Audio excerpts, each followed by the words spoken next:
Everyone thought the letter in my mailbox was routine, just another reminder about lawn care or trash bins. But when I unfolded that paper, I felt my stomach drop. They weren't asking this time. They were demanding $250,000 in violations. The ink looked heavy, like they wanted me to feel the weight of it pressing into the page. And in that moment, I wondered, how far were they willing to go to break me? I had lived quietly for years, never one to stir trouble. My house wasn't extravagant, my yard wasn't perfect, but it was mine. And I took care of it the way anyone would who works hard and pays their dues. But the HOA board didn't see that. Or maybe they didn't want to. They saw opportunity, they saw leverage, and they thought I would fold. What they didn't know was that every rule they used to threaten me was built on land I owned. The very ground beneath their meetings, their playgrounds, their manicured sidewalks belonged to me, but revealing that truth too soon would have ruined everything. So I stayed silent. I let them believe I was cornered, because sometimes the best move is letting your opponent underestimate you. The letter accused me of violations I'd never even heard of, unapproved modifications, non-compliance with community standards. They even claimed the shade of paint on my shutters was damaging property values. I laughed bitterly when I read that line. How could a color damage what was already crumbling, not physically, but morally? These weren't rules meant to protect a neighborhood. These were weapons meant to control the people inside it. When I showed the letter to a neighbor, she shook her head. "Don't fight them," she whispered. "They'll ruin you. They've done it before." The fear in her eyes wasn't just sympathy. It was memory. She had seen what the board could do. Families pushed out, houses foreclosed, reputations destroyed. And the more I heard, the more I realized this wasn't just about me. This was about power, about people who enjoyed watching others bend. Still, that number, $250,000, echoed in my mind. It was absurd. It was crushing. And yet, it was exactly the kind of intimidation they thrived on. They wanted me to panic, to scramble, to beg. But panic only feeds predators, and I refused to be their prey. At night, I would sit in my living room, the letter on the coffee table, like an unwanted guest. I studied it, not just for what it said, but for what it revealed. The wording was sloppy in places, references to bylaws that no longer existed, clauses that contradicted each other. They were so confident, so used to winning, that they didn't bother to cover their tracks, and in their arrogance, they gave me everything I needed. Still, I couldn't rush. Timing mattered. I had to let their arrogance grow. I had to let them believe they were winning. Because when you pull the rug out from under someone, the fall hurts more if they never see it coming. And make no mistake, I wanted them to feel it. Every ounce of fear they had planted in others, every sleepless night they had caused, I wanted them to taste it. I thought about the neighbors who had whispered to me in hushed tones, too afraid to speak out. I thought about the single mother down the street who had been fined for leaving her trash can out overnight because she was working double shifts. I thought about the elderly couple who had nearly lost their home over unapproved landscaping. Their stories weren't just gossip, they were wounds, and I carried those with me like fuel. The HOA board saw themselves as untouchable. They held meetings in their clubhouse, sipping coffee, laughing over spreadsheets, playing judge and jury. They didn't know that every step they took inside that building was on my land. They didn't know that the playground where their children laughed, the parking lot where they parked their polished cars, the very soil under their carefully planted flowers, all of it belonged to me. But soon they would. And when that truth came out, it wouldn't just change the fight. It would end it. For now, though, I folded the letter neatly and placed it back in its envelope. I wasn't going to give them the reaction they craved. Fear, desperation, surrender. No, I would give them silence. And silence, when chosen, can be the loudest answer of all. Because sometimes dignity doesn't come from shouting back. Sometimes it comes from holding your ground and waiting for the perfect moment to strike. The knock on my door came just after sunset. 3 sharp raps, quick, impatient. I knew before I opened it who it would be. The board never wasted time once they smelled blood. When I pulled the door back, 2 men in suits and a woman with a clipboard stood on my porch, their smiles tight, rehearsed. "Mr. Davis," the taller man said, "we're here to discuss your outstanding violations." His tone wasn't polite. It was rehearsed condescension, the kind that masks a threat. The woman scribbled something on her clipboard before I even answered. They weren't here for a conversation. They were here for a performance, a show of power. I invited them in. Not because I wanted them there, but because predators grow careless when they think they've already won, and I needed them careless. They spread their papers on my dining table like lawyers preparing for trial. Page after page of fines, clauses, rules twisted into weapons. I skimmed through them, not with fear, but with quiet calculation. Every word they spoke, every exaggerated claim they made, I stored away. Failure to maintain approved landscaping design. Unpermitted modifications to your property structure. General noncompliance resulting in damages to community value. The phrases rolled off their tongues with practiced ease, but none of them carried truth. They didn't need truth. They needed intimidation, and intimidation had always worked for them. $250,000, the shorter man finally said, leaning back in his chair. We're prepared to escalate if you don't resolve this. Resolve this, I almost laughed. The way they dressed up extortion in polite language was almost impressive. Almost. I leaned forward, folding my hands. And what happens if I do? For the first time, the woman with the clipboard looked up. Her eyes flickered, just for a second, as though she hadn't expected me to ask. The tall man smirked. We'll take legal action. We'll put a lien on your house. Foreclosure isn't off the table. They thought the word foreclosure would crush me. They thought I'd flinch, beg, maybe even sign something on the spot just to make the nightmare go away. But I didn't flinch. Instead, I studied their faces, memorizing the arrogance written across them, because arrogance has a way of writing its own downfall. When they left that night, I closed the door gently, almost tenderly, as if sealing away their threats inside the wood. I sat in the silence that followed, listening to the faint tick of the clock on the wall. They thought they had me. They thought I was alone. They didn't know the ground they were standing on literally belonged to me. But patience mattered. I couldn't reveal the truth yet. Not until they'd walked far enough out on the ledge that when I pulled it away, there would be no way back. The next week, the letters came daily. Certified mail, bold red stamps, each envelope thicker than the last. They called me non-compliant. They called me defiant. They even threatened to shut down my access to community amenities as though the pool or the tennis courts were my lifeline. What they didn't know was that those amenities were built on my land, too. Neighbors began to notice. Some crossed the street to avoid me. Others lingered near my driveway, whispering words of warning. One man, his hands trembling, said softly, "They'll ruin you if you don't give in. They always do." But I wasn't afraid of ruin, because I understood something the board never had. When people build their power on land they don't own, it only takes one truth to turn their kingdom into sand. Still, the weight pressed on me. At night, alone, I could feel the fear creeping in, not for myself, but for what would happen if I lost. What if the courts favored them? What if the truth wasn't enough? What if all I had wasn't enough to stop them? Doubt is a quiet poison. It seeps into your bones when no one is watching. But then I'd remember the stories. The single mother, the elderly couple, the neighbors silenced by fear. I wasn't just fighting for myself anymore. I was fighting for every person who had been bullied into submission, and that thought steadied me. One morning, another letter arrived. This one wasn't just a notice, it was a summons. They were escalating faster than I expected. A court date. They were confident, maybe too confident. And I knew then the time for silence was nearing its end. Because there's a certain kind of justice that doesn't come from shouting. It comes from patience. From letting someone build their house of cards so high that when the wind finally hits, the crash echoes louder than any voice ever could. And soon, that wind was coming. The morning of the court date, I stood in front of the mirror longer than I should have.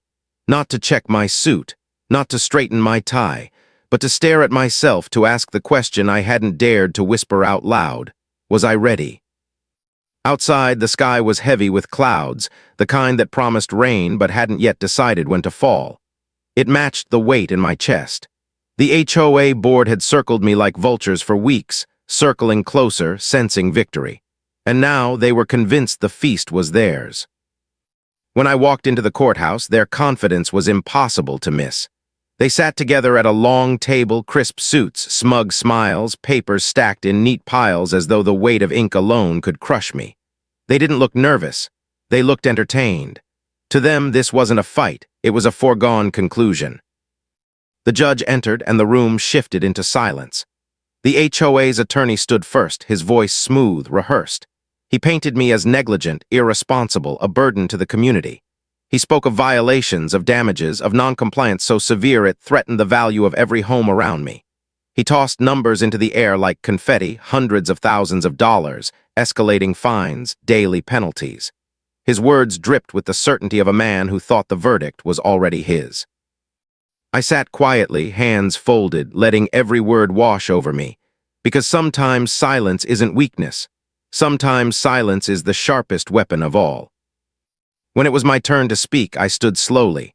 My heart thudded, but my voice was steady. I didn't waste time denying their claims. I didn't argue about shutter colors or landscaping rules. I simply reached into my briefcase and pulled out a folder, thick, weathered, full of papers that told a different story. The HOA attorney smirked, as though I'd brought a slingshot to a gunfight. But the smirk didn't last. "Your Honor," I began, "these documents outline property ownership records, deeds, and survey maps. They show something the plaintiffs have failed to disclose, the land on which their clubhouse sits. Their pool, their parking lots, their manicured walkways. That land does not belong to the HOA. It belongs to me." The room shifted. For the first time, the board members blinked. Their perfect posture faltered. The attorney froze, his mouth half open, as though the script he had memorized no longer applied. I laid the papers on the table for the judge to review. Deeds signed years before the HOA even existed. Boundaries drawn with precision. Survey maps stamped and notarized. Piece by piece, the truth unfolded. "You see," I continued, "they've been threatening me with rules built on ground they don't control. They've fined me for existing inside a framework that doesn't belong to them. And they've extended those threats to others, to families, to neighbors, all while standing on land they have no legal right to claim." The silence that followed was heavy. Not the silence of routine proceedings, but the kind that ripples, the kind that signals a shift no one can undo. The judge leaned forward, eyes scanning the documents. He asked questions. I answered calmly, clearly, each word deliberate. Because the truth didn't need theatrics. The truth spoke for itself.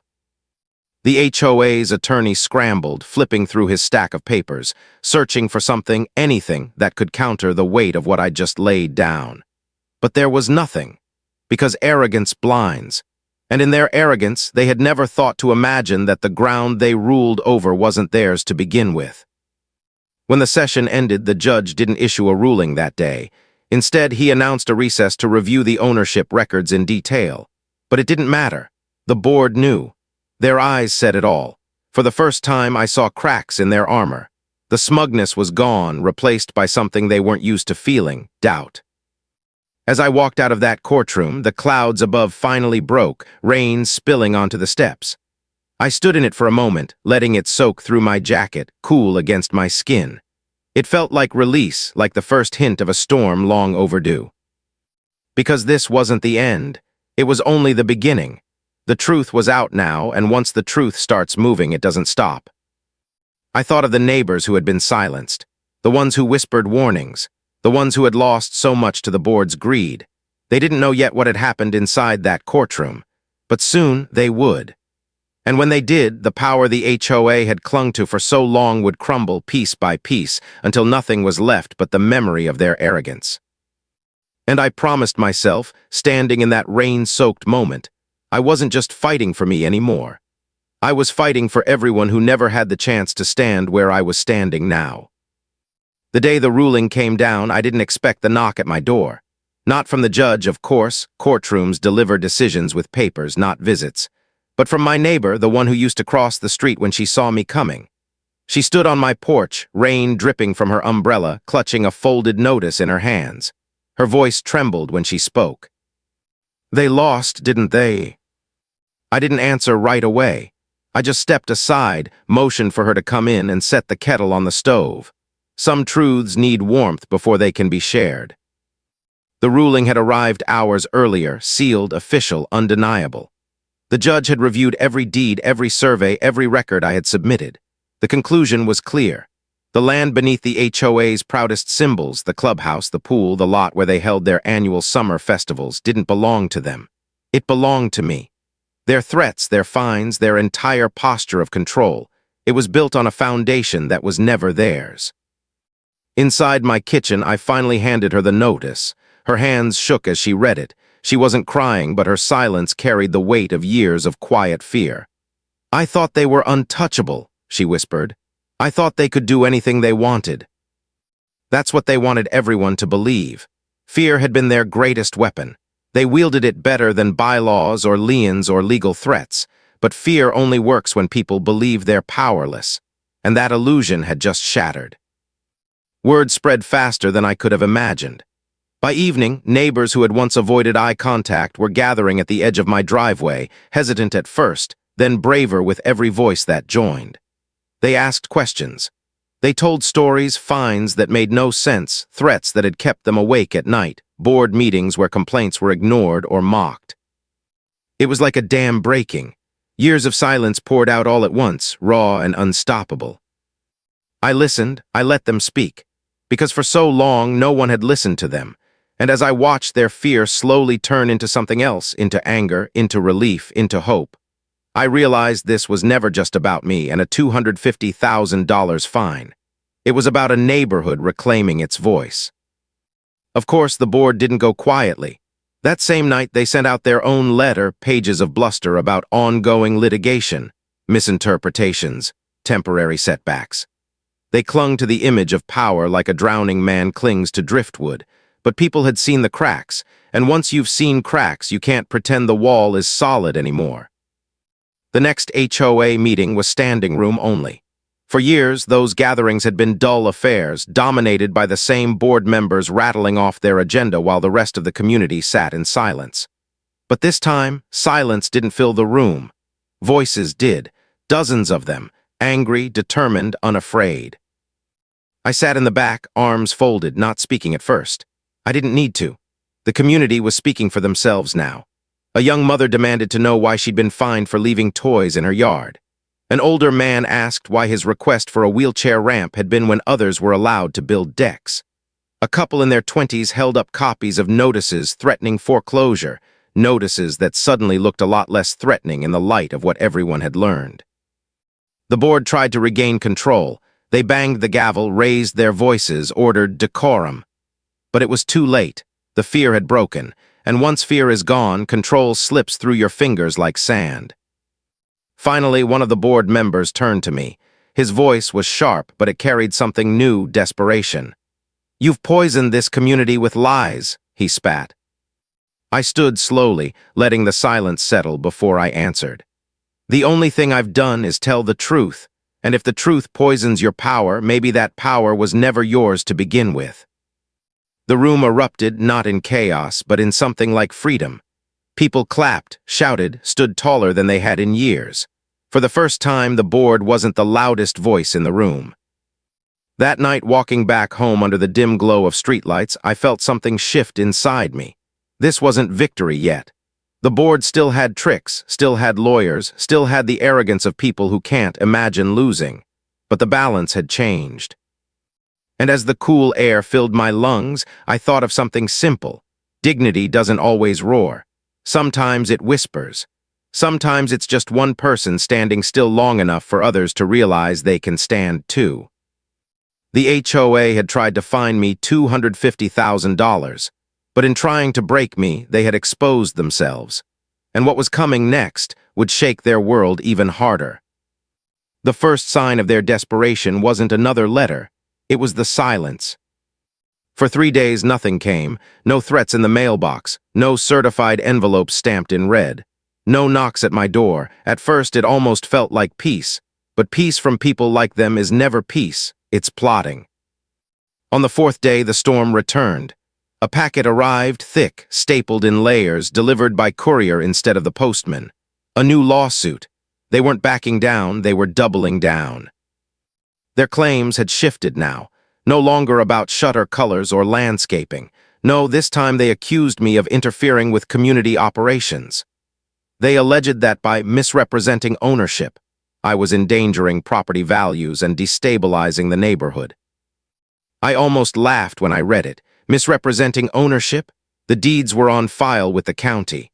The ink on them was older than some of the board members themselves, but their arrogance had blinded them. They thought if they screamed loud enough, they could drown out the truth.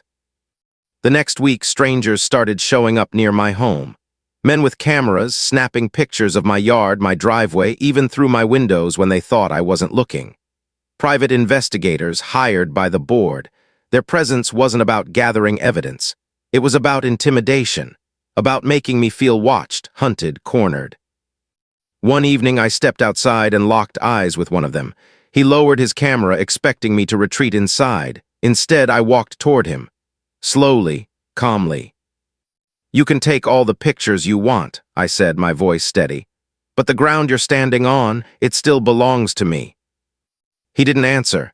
He just turned, climbed into his car, and drove away. Because deep down, even he knew he was part of a fight already tilting in my favor. Meanwhile, the board flooded the neighborhood with glossy flyers, their words dripping with venom. "Protect your community," the headlines read. "Don't let lies divide us." They painted me as a dangerous figure, a neighbor who wanted to destroy everything. But the more they shouted, the more people questioned why they were shouting at all. One by one, neighbors began slipping copies of the flyers into my mailbox, shaking their heads. "This is desperate," one man muttered. "They've never done this before." Another whispered, "If they're going after you this hard, you must be onto something." The cracks widened. But desperation makes dangerous enemies. Late one night, as I pulled into my driveway, I saw it, spray paint across my garage door, 4 words in dripping red letters. "We own you now." For a moment, I just stared, the engine humming beneath me. Anger burned hot, but beneath it was something colder, clarity. They weren't trying to win anymore. They were trying to scare me into quitting. They wanted me rattled, humiliated, alone. The next morning, before I scrubbed the paint away, I left it long enough for neighbors to see. And when they did, their silence wasn't fearful this time. It was furious. People shook their heads, muttered under their breath. Some even marched straight to the board president's house, demanding answers. The board, of course, everything. "We would never condone vandalism," they said, their voices dripping with insincere outrage. But no one believed them, not anymore. At the following court hearing, their attorney's voice carried less weight. His arguments were frantic, stitched together with words meant to distract from the core truth. The judge, unimpressed, dismissed half their claims outright. Every dismissal was a blow, and the board members flinched with each one, their confidence bleeding out in the open. I watched them closely, memorizing the way their arrogance cracked under pressure. These were people who had lived on borrowed power, and now that power was slipping through their fingers. And the harder they tried to grip it, the faster it crumbled. That night, sitting alone in my kitchen, I thought about everything they'd done to break me. The letters, the lawsuits, the cameras, the graffiti.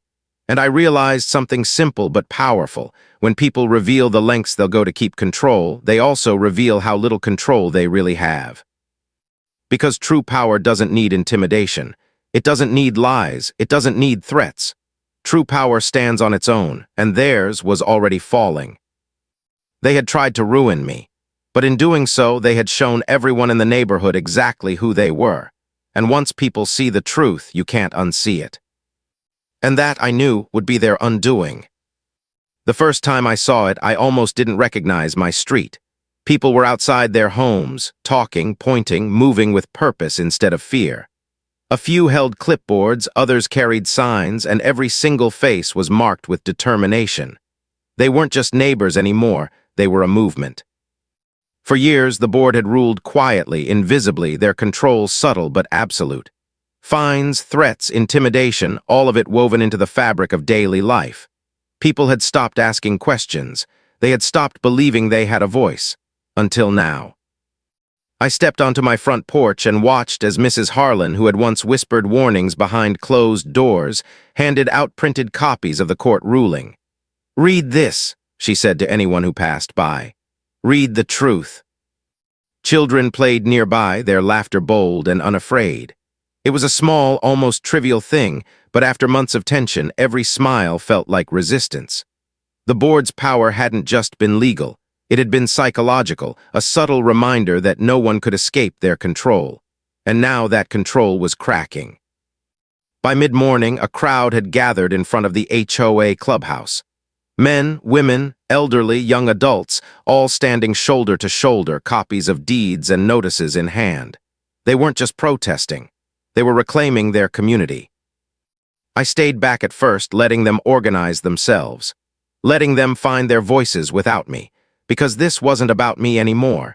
It hadn't been for weeks. It was about the people who had lived in fear, the ones who had been silenced, the ones whose homes and lives had been treated as leverage. Someone climbed onto a bench, calling for attention. "We're not powerless," she shouted. "We own our homes, we pay our dues, and we won't let a few people with arrogance and greed dictate our lives anymore." A cheer rose up, loud and raw, the kind of sound that shakes walls and rattles doors. The board members, who had been observing from behind tinted windows, leaned forward, trying to gauge the size of the crowd. But numbers alone weren't the point. It was unity. The people were no longer isolated, no longer afraid to speak, no longer willing to bow to intimidation. And the longer I watched, the more I realized something essential. Fear had always been their weapon, but courage, quiet, steady, collective courage, was stronger. By afternoon, the board tried to intervene. A few members stepped outside, papers in hand, shouting about bylaws and community standards, but their words fell flat. Faces in the crowd turned toward them, eyes sharp, unyielding. This was no longer a debate. This was accountability. "You've bullied us long enough," someone yelled. "You've tried to scare us into silence. We know the truth now, and we won't let you lie anymore." The tension was palpable. I could see the panic starting to flicker in their eyes, the same panic I had glimpsed in the courtroom. They had underestimated the people around them, and that underestimation would be their undoing. By evening, the board retreated into their clubhouse, leaving the street to its people. Conversations didn't stop. Stories were shared. Advice was exchanged.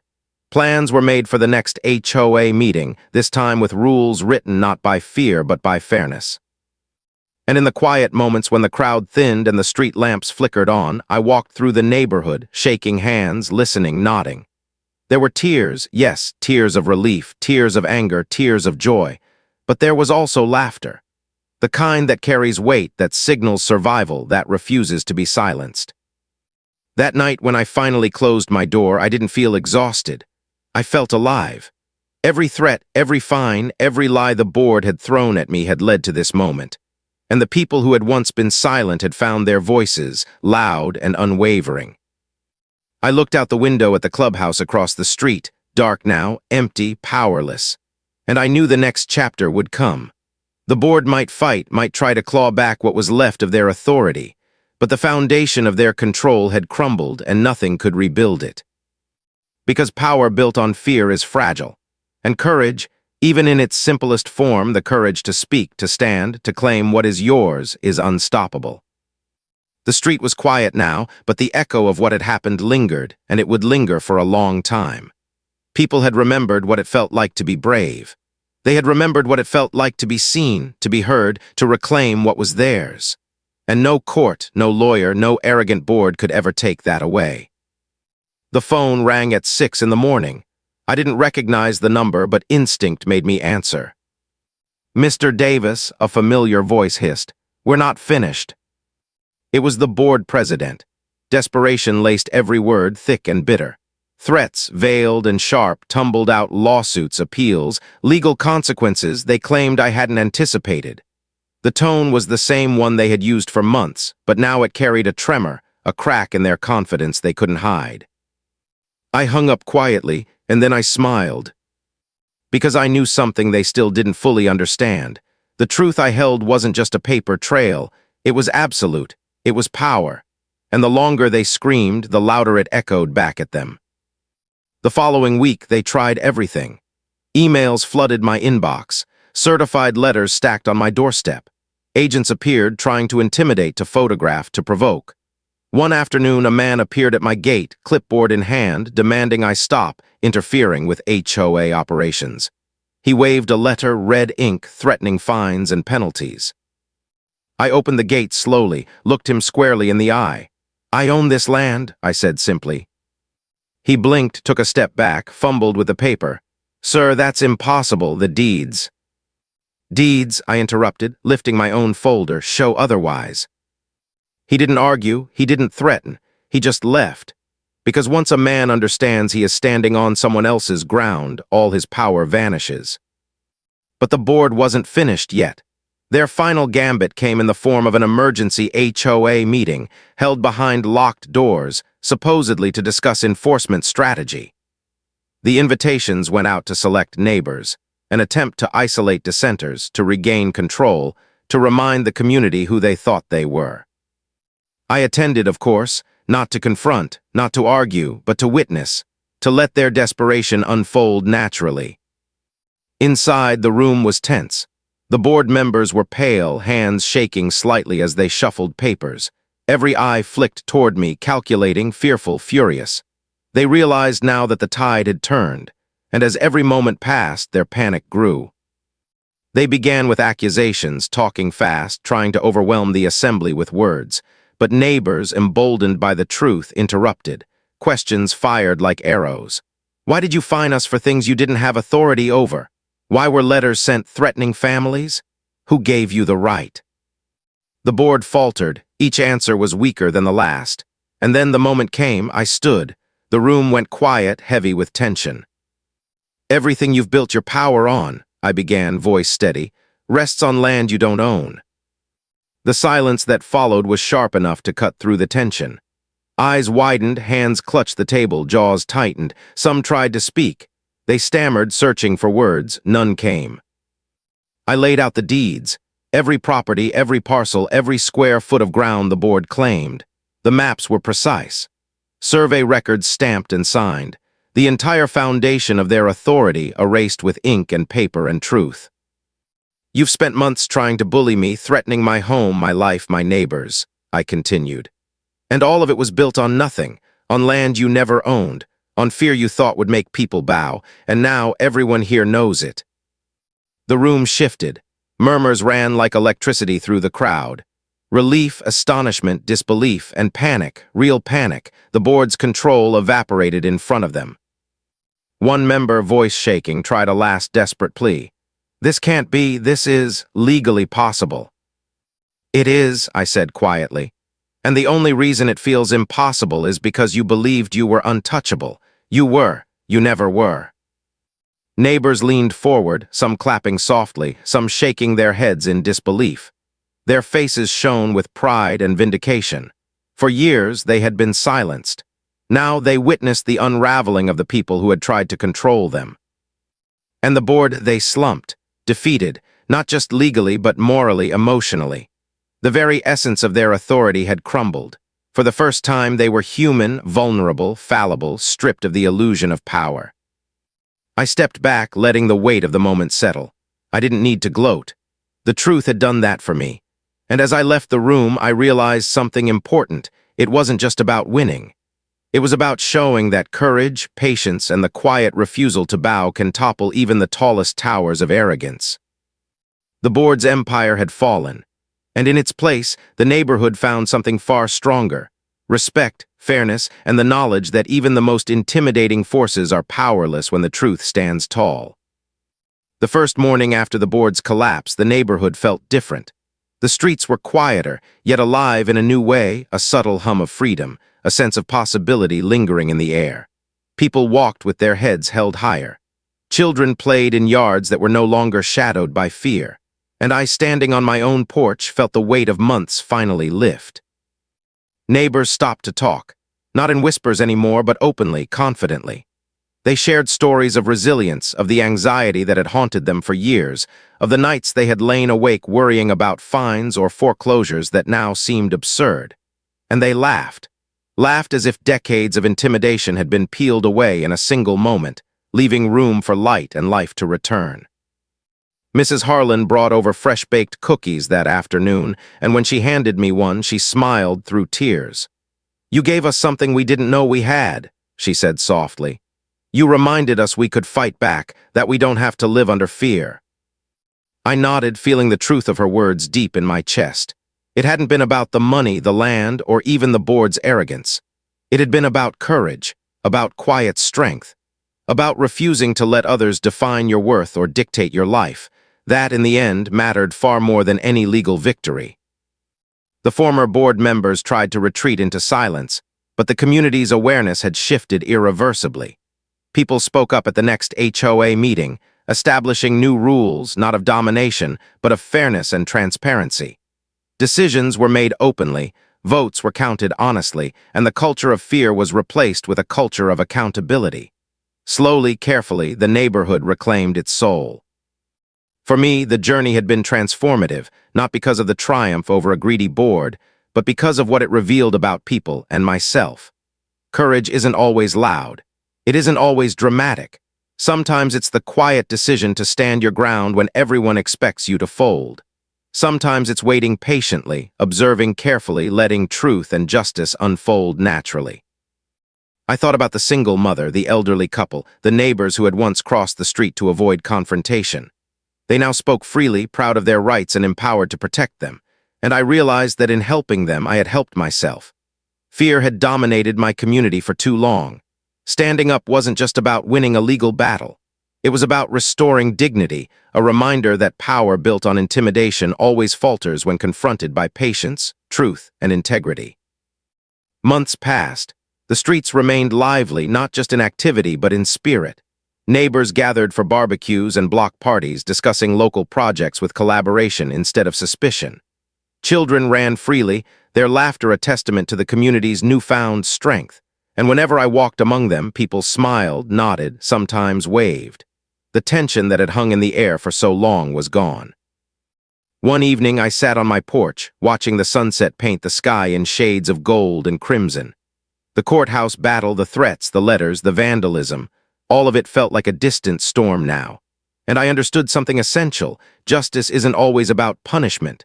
Sometimes it's about restoration.